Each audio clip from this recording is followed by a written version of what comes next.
Yeah, Lyle Hemphill, man. I guess it's officially official. D- let me paint it first real quick with kind of the story, or I guess the facts of it. Was the defensive coordinator at JMU, left now to team up with Mike Elko at Texas A&M. His role is senior defensive assistant. That's the facts. I mean, not much to it else other than that. That in title, that is quite a step down. However, in pay, quite a massive step up. There was a senior defensive analyst, which I think is a slight lesser role than senior defensive assistant, right? I guess so. I would assume so. That one of their senior defensive analysts was making like $450,000 last year, base salary. They still can make like extras for bowl, like how a head coach can get added incentives for bowl wins. So can these senior defensive assistants and analysts. So it's like 450,000 base. Lyle Hemphill was making 206,000 in 2024. Yeah, it makes sense why he would leave. Like it pays better and it just looks better on your resume, like fairly or not, to be at the Power Four, but really the Power Two level, the How? SEC. Yeah, I mean, it just means more, man. It does. It does actually mean more. So it makes sense for him. He was not going to stay long. You could tell he had a great resume before coming to JMU. Was really good in Harrisonburg for his 1 year. Had no previous connection to Chesney. Like it, he probably wasn't long for that. But it would have been nice to keep him. I thought they might keep him for a second year. Didn't work that way. I thought maybe there was a possibility he would link up and Chesney would take a P4 and he'd follow him. It seems like he's going to kind of do his own thing though, which is fair.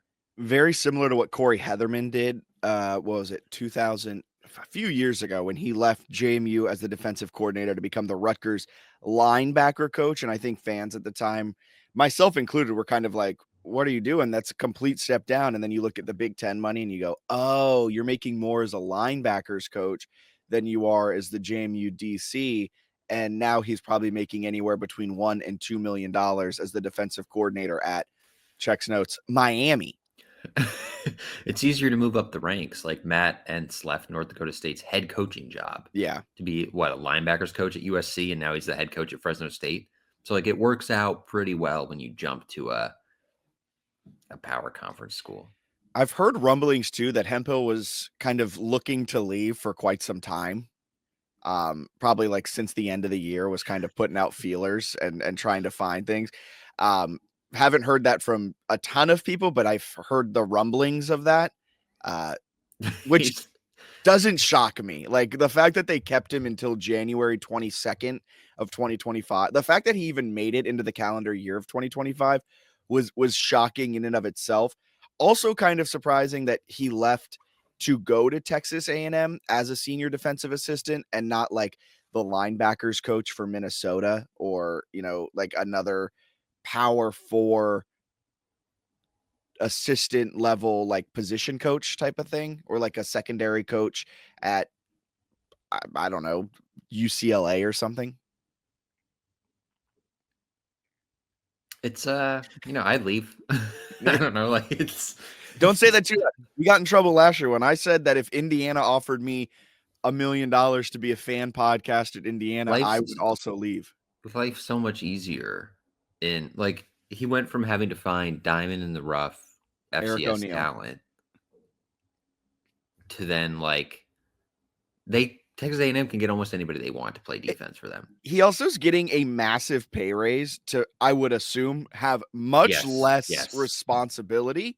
Probably like as a senior defensive assistant, you're probably in the booth, have no play calling responsibilities. Yep. You're just there to vibe. You're just there to vibe as a senior defensive assistant, help out where it's needed. You're probably helping with recruiting a little bit, but probably not too much. You are making more than double your salary to vibe, have a great looking spot on your resume. And next year, we'll probably use this to go to a defensive coordinator spot Yes. at like an ACC school. And nobody's blaming you, right? Like if JMU's defense was struggling, people would be like, "What's up with Hemphill?" But like if Well, A&M struggles on defense, they're not going to be like, "This senior defensive analyst is the cause." it, I, assistant, senior defensive Or assistant. whatever he is. Yeah. Like I was looking at Texas A&M message boards yesterday and kind of like the comments of the post. TexasAgs.com, one of their like leading fan blog sites, was posting about it, and I was reading the comments underneath it. They're like, "Is he just now the defensive coordinator in waiting with his connection to Elko?" Because I guess Texas A&M was shocked that their defensive coordinator wasn't fired and that he was given like another year. So this also could just be Lyle Hemphill understanding that it's a little shaky ground that the defensive coordinator standing on at Texas A&M. And if he plays his cards right, could potentially become an SEC defensive coordinator, making roughly $1.5 to $2 million. And then if he wants to be a head coach one day, it's a better path there. Like it makes sense. All of it makes sense. It sucks for JMU, but it's like it's sort of the life that college football is built for G5s.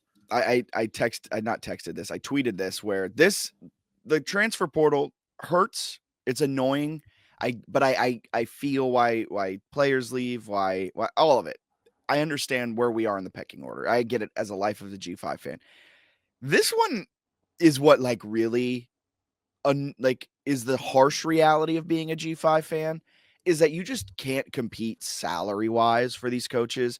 Yeah, it's not even Chesney close. Chesney could leave to be a high end coordinator at a P4 school and make probably the same he's making as a head coach Or more. at Yeah. JMU, or like depending on where he lands. He Lyle Hemphill left a defensive coordinator position to become a senior defensive assistant. And it's like clearly the correct career move. So It's yeah, it's tough. insane. It's tough.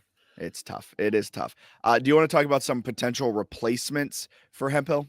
Yeah, they got some options. I guess I'll start with the two like Holy Cross connected guys. So you've got Brian, I think Vaganek, whatever. I don't know how to pronounce the last name, but he was Holy Cross's defensive coordinator in 2024, and he was their like run game coordinator and linebackers coach the 6 or 7 years before that. So he's very well connected with Chesney, obviously. Holy Cross, they were first in Patriot League game last year, allowing like 16 and a half points per game in league games. So they play pretty good defense. He coached Curtis Harris Lopez, the new safety they added from Holy Cross. He's there coaching Jacob Dobbs as a linebacker. So he's an experienced coach. He knows Chesney. He would make sense in terms of like an easy transition because Chesney knows him, and I think they would work well together. The other one, Scott James, who was the defensive coordinator at Holy Cross for like 6 or 7 years. And then he was at New Hampshire as the pass game coordinator last year. So he did not stay on when they had that coaching change with Chesney left.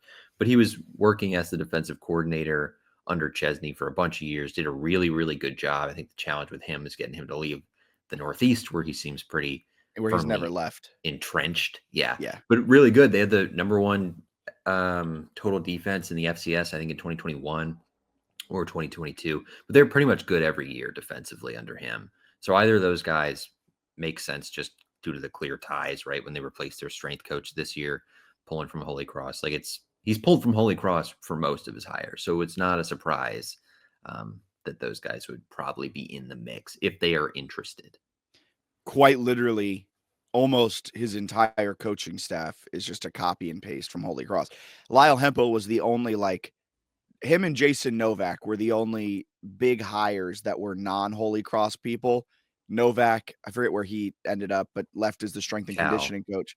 Cal, they replaced him with a Holy Cross guy who turned the job down last year. Right. So they tried to bring him across. They've now brought him down to Harrisonburg. And Lyle Hemphill was the other non-Holy Cross in a prominent position hire. He's now gone. So it would not be out of the realm of possibility that, maybe Chesney tried to get Scott James to come down with him last year, or maybe even Brian Vaganek, and they both turned it down. Maybe the second time around, it's a little bit better of a sell. Who knows? I think they both would be fine, but I would love to see a hire outside of the Chesney tree. Some fresh ideas. A name that I like, Trip Weaver. He's fun. JMU fans probably if you're listening to this podcast, you probably are like, I know that name. Why do I know that name?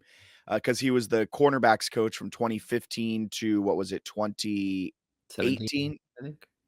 2017 Maybe under Mike yeah. Houston. Left in 2017 before Houston's final year, became a safeties coach, secondary coach, pass game coordinator at Western Carolina, then relinked up with Houston when Houston went to ECU. Um, Interesting guy. Spent last season at Austin P, where they had a pretty good defense considering some circumstances. Not necessarily a world beater defense, but in kind of a rough conference, hard to to recruit there. Runs a really highly aggressive style of defense, kind of similar to Hemphill. They rack up the TFLs. They like to get turnovers a lot. They were 35th in the nation in turnovers. They were second in the, what was it, the UAC? Is that what Austin P is in now? Yeah, I think the UAC or the WAC, something like that. But Trip Weaver's a really interesting name to keep an eye on. Has the same agency as Chesney, I believe, as well. So that could kind of make things go a little smoothly. Uh, Another name, and I know Bennett really likes this name. It's Jamal Brown, the Mercer defensive coordinator, was Youngstown State's defensive coordinator in 2022 and 2023. Led Mercer this last year, 34 turnovers, similar style to Hemphill. They're going to get a lot of turnovers. They're going to do that type of thing and turn Mercer into one of the best kind of overall defenses this last year in the FCS.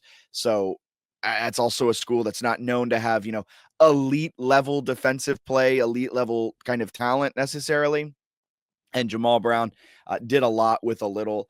Other names to monitor: Justin Stovall, a Columbia defensive coordinator; Ross Pennybacker, Villanova's DC; Manny Rojas, Justin Wood, Delaware and Richmond's defensive coordinators, respectively.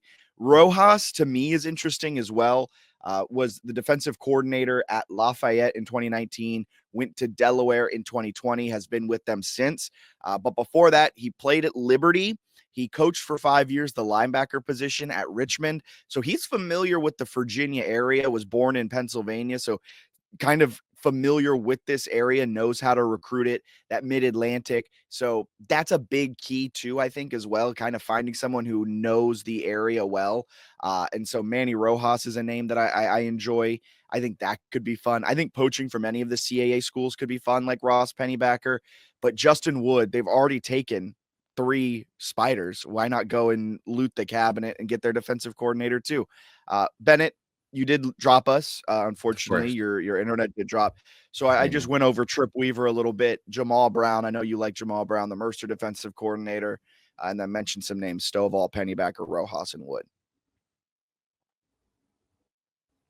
They've got some options. So we'll see what they do. Losing Hemphill is a big blow. It's tough. I think they'll still probably retain most of their defense just because they still have, I would imagine whoever they bring in is probably down to keep a lot of the assistant coaches too. Like I think you want to try to keep Sam Daniels. You'd love to keep Whitley. I think you want to keep those guys. Zach Sparber might be harder to keep at linebackers because he was like very connected to Hemphill. So there maybe there's a little change there, but ideally you can keep some of the defensive coaches in place and it's not much of a turnover here the next few weeks.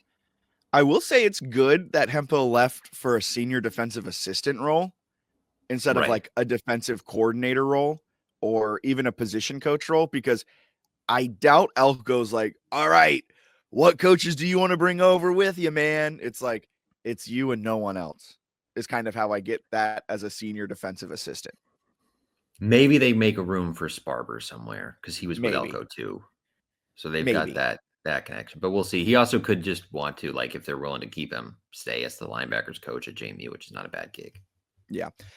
You mentioned Sam Daniels and Eddie Whitley Jr. I don't think they're going to go internal for this. Probably not. I think they're going to go external.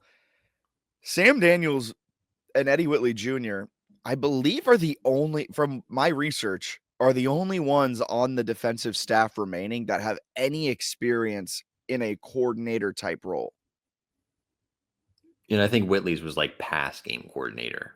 at And then Bridgewater. Yeah. and Daniels was what, the apprentice school? He was a defensive coordinator for a year. Which I believe is a JUCO. I don't know. It's a little different than like you're playing Louisville in week 2 in terms of calling plays. So I would expect them to bring somebody in who maybe has more experience, like with defensive play calling and leading an entire unit, just because of how important this next year is. But look, if they think that one of those guys is capable of doing it, I'm sure Chesney will give him a serious look. Yeah. Fun names as well. Travis Knight, Wingate, Eric Fargo cuts down some elite level defensive coordinators at the Division II level.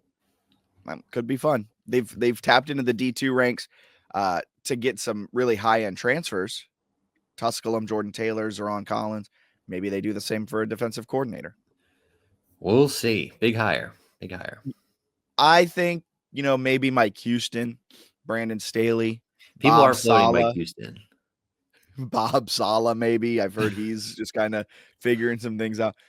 Who knows? Everett Withers, he can get back to his defensive coordinator roots. All great options. The Houston stuff, though, I've seen that floated a lot. Would be pretty psychotic of Chesney to bring in Houston, because A national if anything ever goes wrong, everyone's gonna be like, you got a possible new head coach on staff. Like, just let Houston run the team. I don't think that makes any sense from like a weird power struggle thing. I don't national think Houston would want championship, to a be. Yeah, national championship winning coach at the school you would be hiring him to come be a DC at. doesn't really make any sense. No, that would not happen. I did look up though. I did look up his it wouldn't change how much money he is making. Houston, I looked it up. So like he gets his buyout from ECU, which is like Really? 1.4 million or whatever. But if he got $200,000 at JMU, they would just take that off of the buyout. So he's going to make the same amount of money whether he's coaching at like a G5 D coordinator spot or not.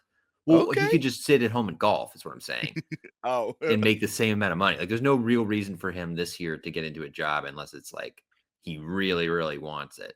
He like for him that it makes sense to sit out like a year, to be honest, and then go get something next year.